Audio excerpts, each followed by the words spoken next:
एक उम्मीद सुनहरे ख्वाबों की जो आपने देख रखे हैं अपने बच्चों के लिए, सुनहरे कल की सूरत में। उस सुनहरे कल के लिए हम संवारते हैं आपके बच्चों का मुस्तकबिल। यूनिक ग्रुप ऑफ इंस्टीट्यूशन गुज़िश्ता 33 वर्षों से दिखा रहा है रास्तों को मंजिल, उम्मीद को रोशनी, इल्म से अमल की रवायत, बच्चों के रोशन मुस्तकबिल का जामिन।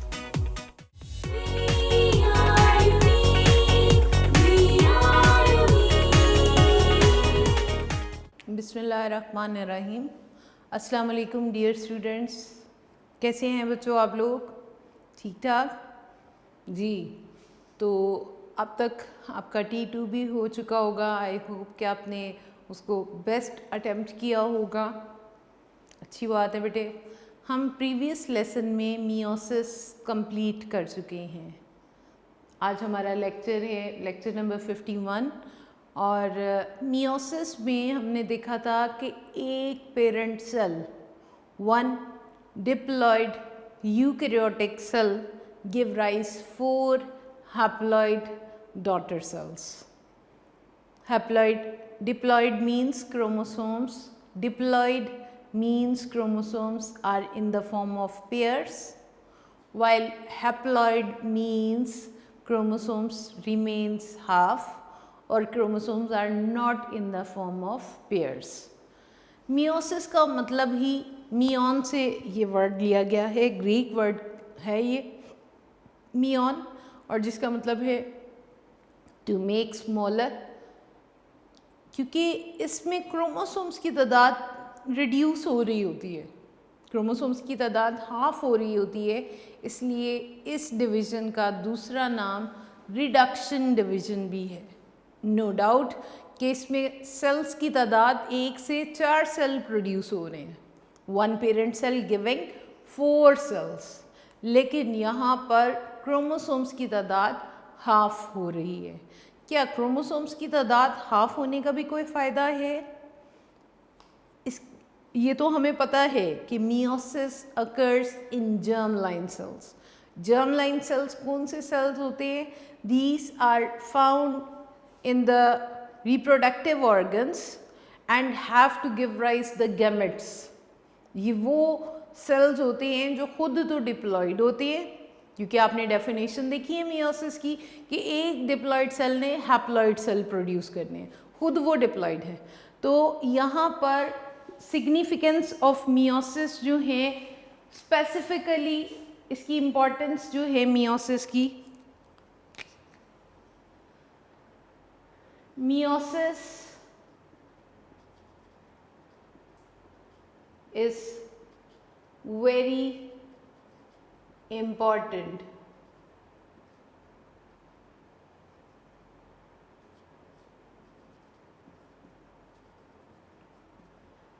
in reproduction,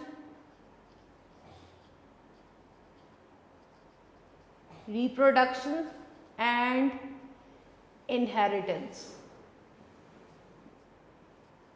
इसकी इम्पॉर्टेंस है ही रिप्रोडक्शन में, सेक्सुअल रिप्रोडक्शन में, और इनहेरिटेंस, विरासत में।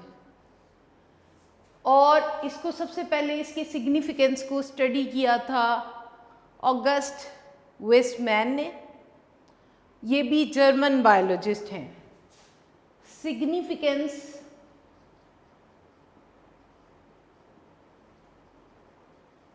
Of meiosis were observed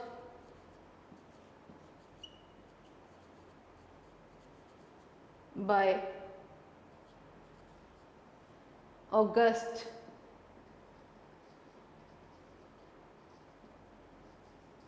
Weismann in 1890s। August Westman जो कि जर्मन बायोलॉजिस्ट थे। बच्चों पीछे हमने माइटोसिस में जो पढ़ा था, वॉल्टर फ्लेमिंग, वो भी जर्मन बायोलॉजिस्ट थे। ऑस्कर हर्डविग जिन्होंने मियोसिस डिस्क्राइब की थी वो भी जर्मन बायोलॉजिस्ट थे। नाउ ऑगस्ट विस्मैन, ये भी जर्मन बायोलॉजिस्ट हैं। इन्होंने सिग्निफिकेंस ऑफ मियोसिस ऑब्जर्व किए थे इन 1890। ये डेट्स जो दी जाती हैं ये एमसीक्यूज़ में एक आध डेट ज़रूर पूछी जाती है, इसलिए मैं बच्चों को साथ साथ मार्क करवाती हूँ ताकि ये स्किप ना हो। 1890s में ऑगस्ट विस्मैन ने इसके सिग्निफिकेंस को ऑब्जर्व किया था in maintenance of number of chromosomes, maintenance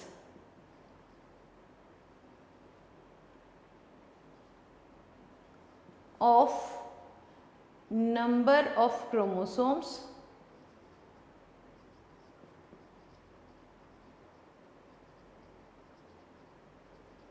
in next generation.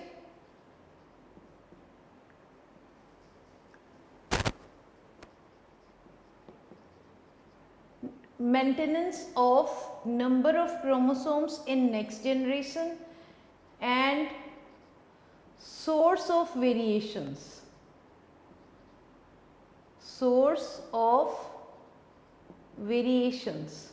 Meiosis is also the source of variations in next generation. ये दो अहम पॉइंट्स इन्होंने ऑब्जर्व किए थे ऑगस्ट वेस्टमैन ने। तो पहले हम देखते हैं कि क्रोमोसोम्स की तादाद कैसे जनरेशन आफ्टर जनरेशन मेंटेन रहती है। Maintenance of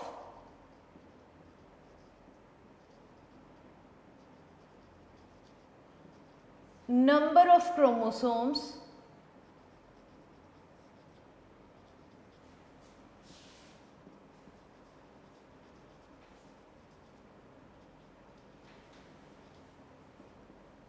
in next generation.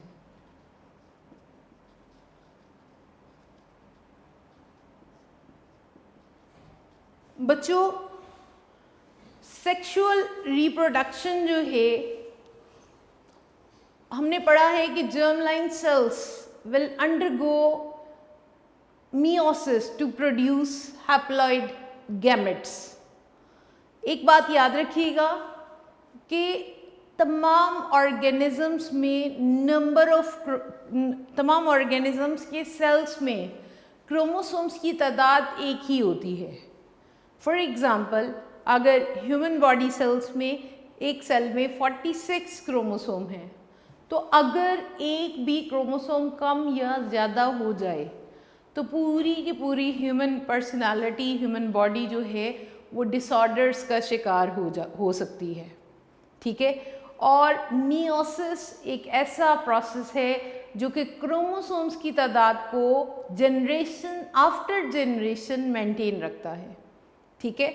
अब यहाँ पर ह्यूमन बींग्स की एग्जांपल यहाँ पे सबसे पहले दी जा रही है, ह्यूमन बींग्स की,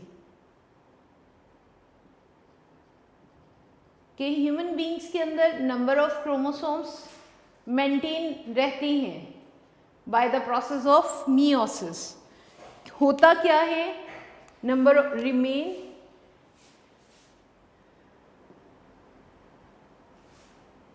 chromosomes, number of chromosomes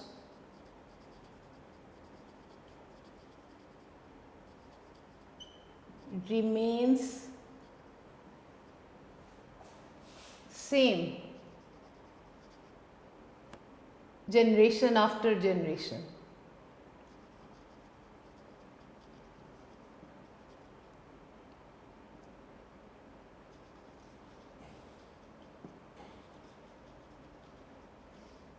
अब इस बात को मैं आपको पहले एक एग्जाम्पल से बताऊंगी।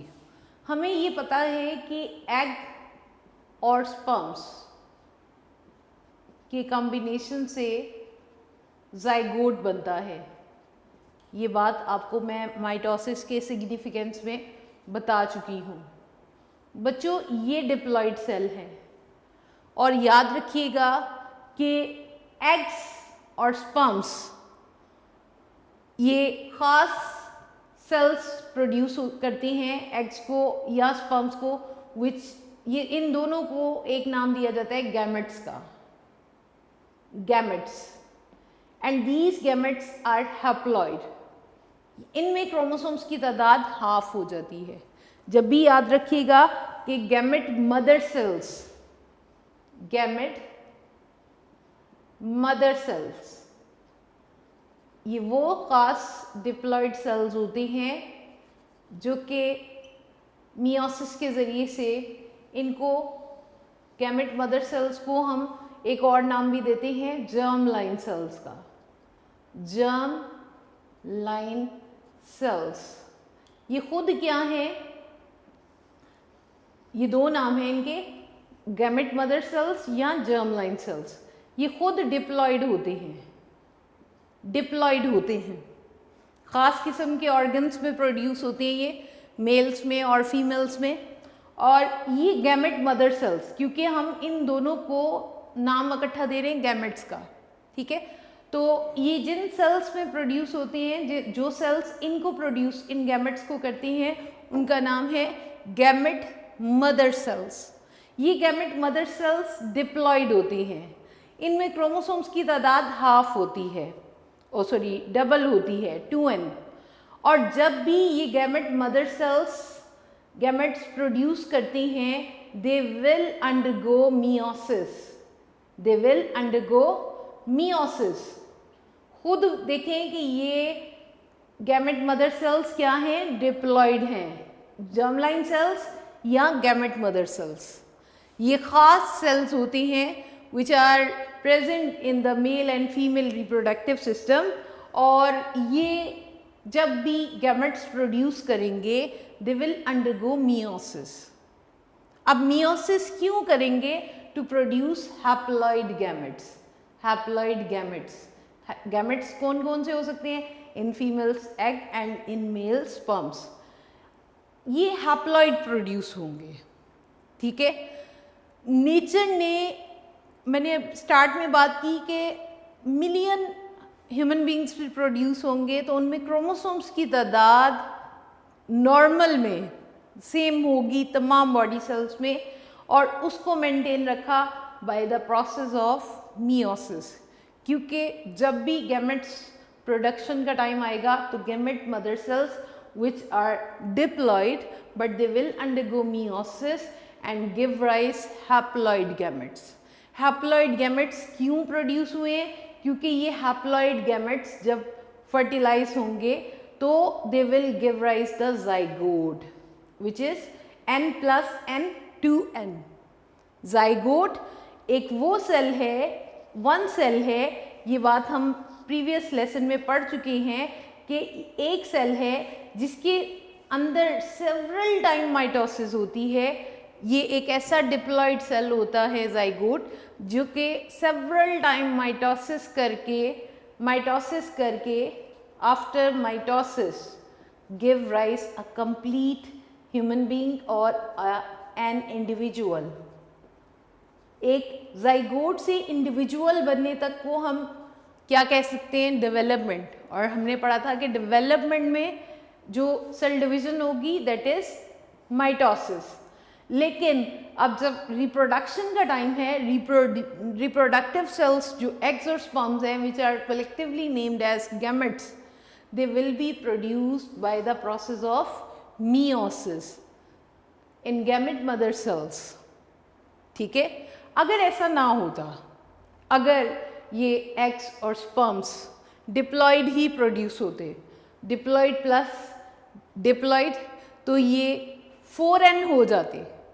जाइगोट में क्रोमोसोम्स की तादाद, हर एक जाइगोट में क्रोमोसोम्स की तादाद जो है अपनी प्रीवियस जनरेशन से डबल हो जाती, और हर जनरेशन में क्रोमोसोम्स मुसलसल बढ़ते चले जाते, इंक्रीज होते चले जाते। लेकिन नेचर ने इस प्रोसेस को एक कंट्रोल्ड फॉर्म में रखा कि हर एक ह्यूमन बीइंग में नंबर ऑफ क्रोमोसोम्स सेम रहेंगे। कैसे? जब भी गैमेट मदर सेल्स या जर्म लाइन सेल्स, कौन से सेल्स हैं ये? जिन्होंने गैमेट्स प्रोड्यूस करने हैं।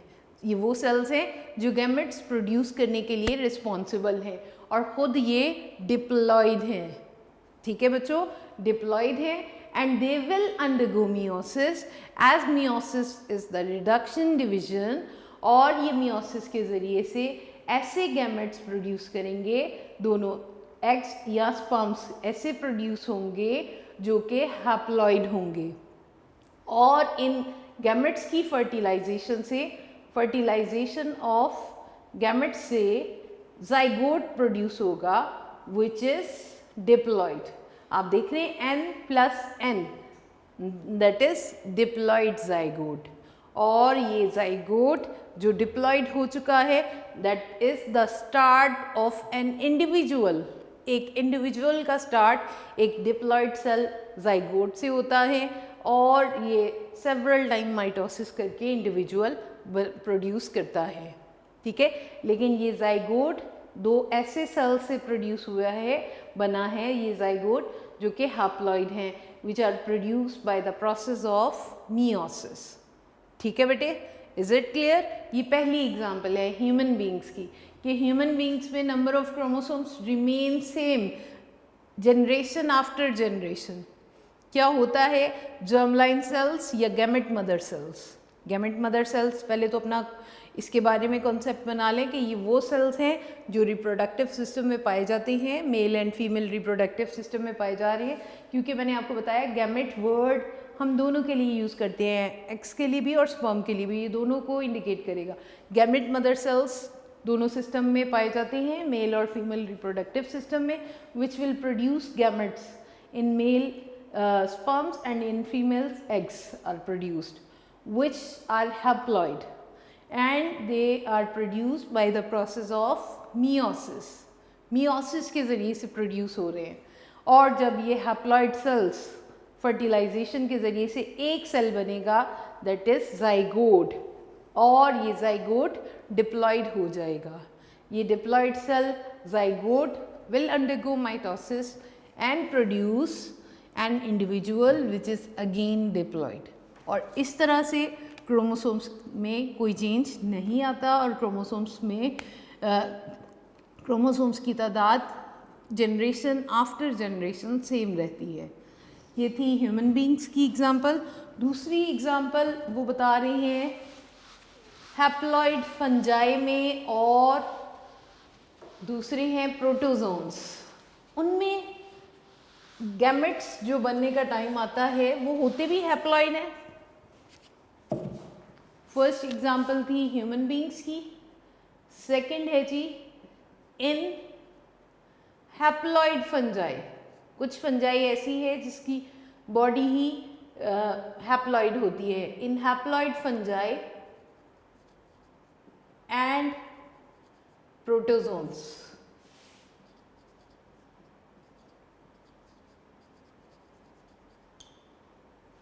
क्योंकि ये हैप्लॉइड होते हैं इसलिए गैमेट्स जो हैं, आपने पीछे देखा है कि ह्यूमन बींग्स में गैमेट्स प्रोड्यूस हो रहे मियोसिस के ज़रिए से। तो ये जो फंजाई है हैप्लॉइड फंजाई है और प्रोटोजोन्स हैं, क्योंकि ये हैप्लॉइड बॉडी स्ट्रक्चर है इसलिए gametes are produced, haploid gametes are produced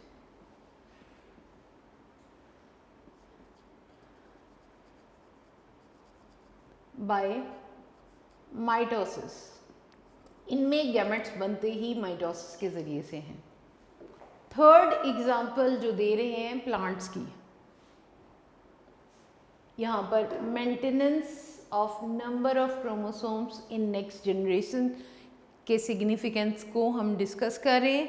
first example हमने ह्यूमन बींग्स की डिस्कस की कि कैसे क्रोमोसोम्स की तादाद जनरेशन आफ्टर जनरेशन मेंटेन रहती है। अब यहाँ पर हैप्लॉइड फंजाई और प्रोटोजोन्स क्योंकि हैप्लॉइड बॉडी रखते हैं इसलिए हैप्लॉइड गैमेट्स ही प्रोड्यूस होंगे by mitosis. Plants, in plants life cycle, ये मैं स्टार्ट से ही बताती हूँ आपको बच्चों। प्लांट्स की लाइफ में दो जनरेशन्स आती हैं, दो जनरेशन्स पाई जाती हैं।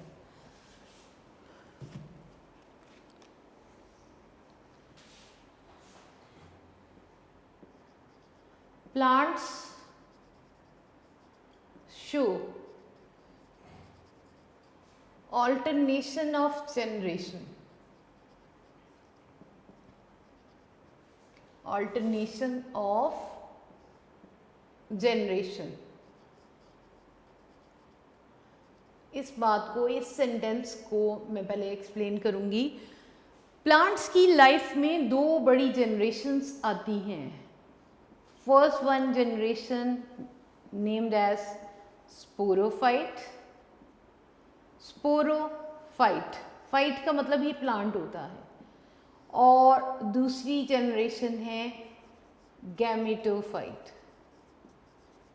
प्लांट की वो जनरेशन जो स्पोरोफाइट है ये हमेशा पैदा करती है गैमेटोफाइट को, और जो गैमेटोफाइट होती है it will always produce sporophyte. दो जनरेशन से लाइफ साइकिल मिलकर बना हुआ है। प्लांट्स लाइफ साइकिल जो है it consist of two generations. एक जनरेशन है स्पोरोफाइट और दूसरी जनरेशन है गैमेटोफाइट। और स्पोरोफाइट से गैमेटोफाइट का बनना और गैमेटोफाइट से स्पोरोफाइट जनरेशन का प्रोड्यूस होना कहलाता है ऑल्टरनेशन ऑफ जनरेशन। ऑल्टरनेशन का मतलब होता है बदलना, तब्दील होना। अब देखिए, एक नस्ल से दूसरी नस्ल बन रही है और दूसरी फिर पहले वाली को बना रही है। This is the life cycle of the plant. अब ये जनरेशन्स होती कैसे हैं और कैसे एक जनरेशन से दूसरी जनरेशन को प्रोड्यूस करती हैं, और इन ऑल्टरनेशन ऑफ जनरेशन में मियोसिस का क्या रोल है इसको देख लेते हैं। पहली तो ये बात क्लियर कर लीजिएगा कि plants life cycle have two generations which alternate with each other. One generation is sporophyte and the other one is gametophyte. अब मैं आपको यहाँ पे बताती हूँ कि स्पोरोफाइट जो जनरेशन होती है बच्चों प्लांट्स में, ये डिप्लॉइड होती है। ये क्या होती है? डिप्लॉइड। और ये diploid generation sporophyte will undergo meiosis, will undergo meiosis and produce spores, as the name indicating sporophyte। sporophyte वो जनरेशन होती है जिसने स्पोर प्रोड्यूस करने हैं, and these spores become half। क्यों हाफ हो गए हैं? क्योंकि यहाँ पर meiosis हुई है। पहली बात हमने ये पढ़ ली है कि स्पोरोफाइट से गैमेटोफाइट बनना है। अब ये देखते हैं कि स्पोरोफाइट से गैमेटोफाइट कैसे बनना है और फिर गैमेटोफाइट ने स्पोरोफाइट कैसे पैदा करना है। स्पोरोफाइट जो होता है वो एक डोमिनेंट जनरेशन होती है प्लांट्स में जो कि डिप्लॉइड होती है। Diploid means chromosomes in the form of pairs. अब हम मियोसिस पढ़ चुके हैं। 2n जहाँ पे आ जाएगा फ़ौरन से बेशतर हम उसको नाम दे देंगे डिप्लॉइड का। जहाँ पे n आ जाएगा वहाँ पे हमें पता चल जाएगा कि यहाँ पे क्रोमोसोम्स की तादाद हाफ हो चुकी है, हैप्लॉइड हो चुकी है। Sporophyte undergo meiosis to produce spores which are haploid. और जब ये स्पोर्स जर्मिनेट करती हैं, स्पोर जर्मिनेट करती हैं bye the process of germinate by the process of mitosis and produce two gametes, gametophyte generation, gametophyte germinate by mitosis to give rise gametophyte। अब ये gametophyte जो है ये क्या है? हैप्लॉइड है, क्योंकि ये हैप्लॉइड स्पोर से प्रोड्यूस हो रहा है। और ये gametophyte generation contain two gametes, male gametes and female gametes. इसी गैमेटोफाइट के अंदर दो तरह के गैमेट्स प्रोड्यूस होंगे, male gamete and female gamete.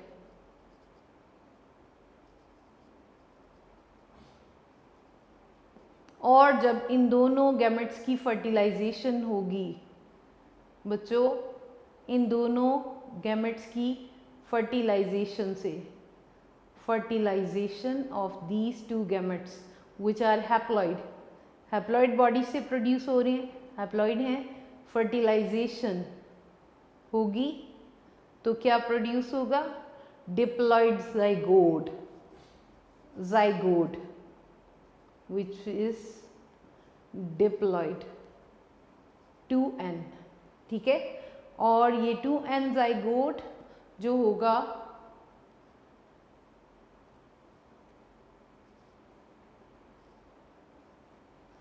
this 2n zygote again produce the sporophyte।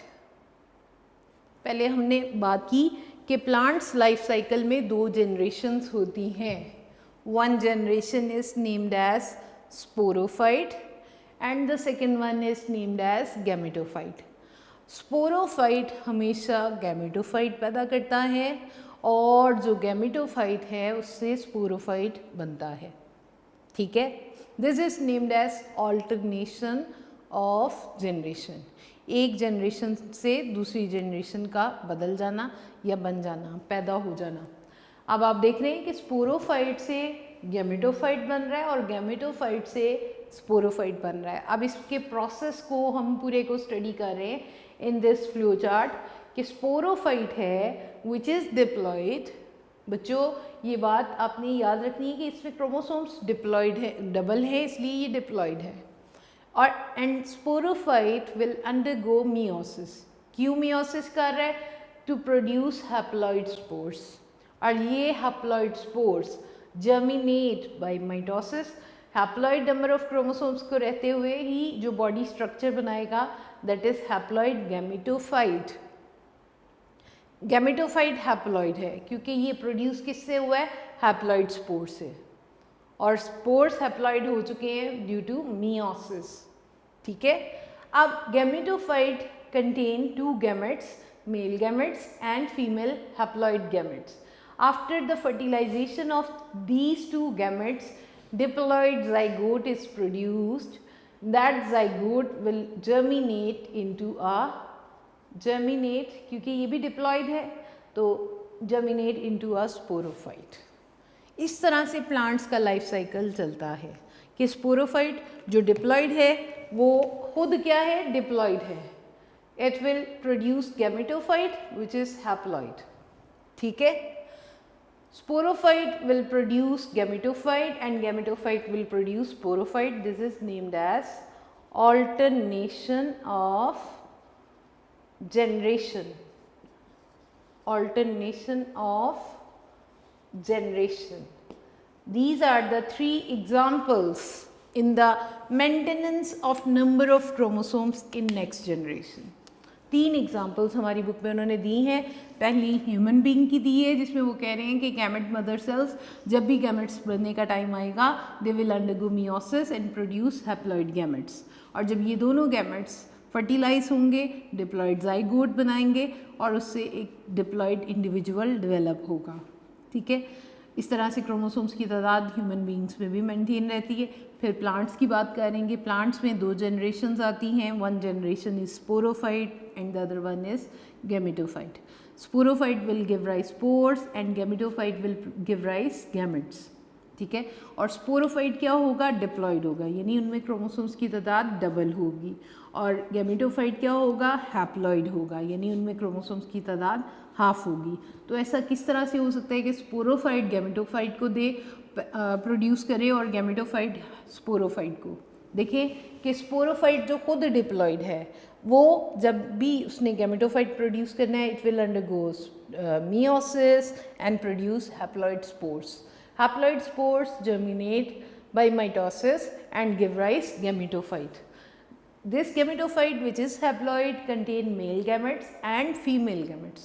After the fertilization of these 2 male and female gametes, zygote which is diploid, and this diploid zygote again give rise the diploid sporophyte, ठीक है जी। इसको हम book में से भी इस point को mark भी करते हैं और इसको हम बुक के ऊपर भी देख लेते हैं ताकि आपको मज़ीद समझने में आसानी हो जाए। Meiosis is essential for sexual reproduction in human. पहली एग्जाम्पल है यहाँ पे in human को आप हेडिंग भी दे सकते हो. First one, number 1, in humans diploid gamete mother cells or germline cells undergo meiosis to produce haploid gametes. Male and female gametes unite to form diploid zygote which undergo repeated mitosis and develop into a diploid human. ये यहाँ तक पहली example है. दूसरी है जी, many haploid fungi and protozoans produce haploid gametes through mitosis. Third example आप mark करेंगे, plants life cycle shows alternation of generation. The cells, ये ऑल्टरनेशन ऑफ जनरेशन क्या है, ये मैंने आपको बता दिया है कि 2 जनरेशन्स का एक दूसरे के साथ बदल जाना. ठीक है. Plants' life cycle shows alternation of generation. The cell of sporophyte generation undergo meiosis to produce haploid spores, which grow into haploid gametophyte generation. Gametophyte generation produce haploid gametes through mitosis. The gametes combine to produce diploid zygote. Zygote undergoes mitosis to become diploid sporophyte.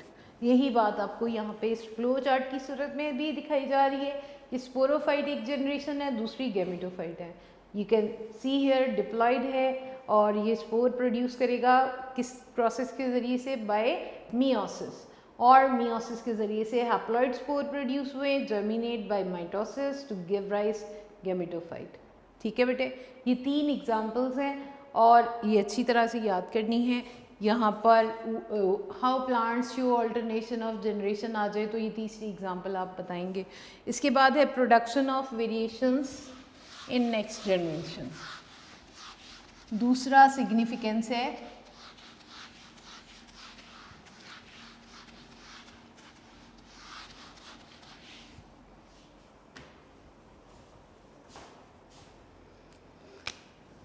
First था maintenance of chromosomes, number of chromosomes in next generation. अब है जी second one,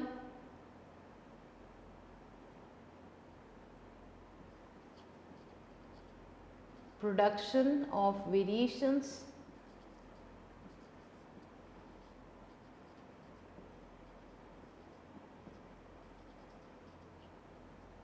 इन next generation. Variations कहते हैं बच्चों changes को. Sexual reproduction में variations का बड़ा ज़रिया मियोसिस में होने वाली क्रॉसिंग ओवर है. क्रॉसिंग ओवर को रिकॉल कर लेते हैं. हमने प्रोफेस 1 में कहा था कि जी क्रोमोसोम्स जो होते हैं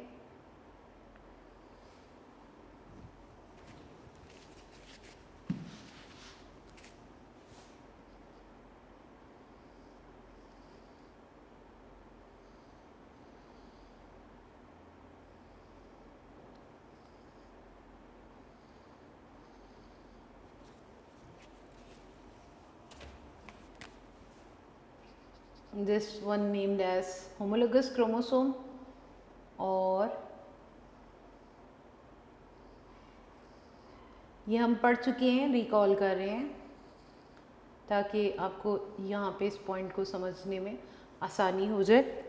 These are the non-sister chromatids, 2 non-sister chromatids. अब यहाँ पर एक्सचेंज ऑफ सेगमेंट हो रहा है. ये वाला जो क्रोमोसोम है इसके अंदर भी जीन्स हैं और इसके अंदर भी जीन्स हैं.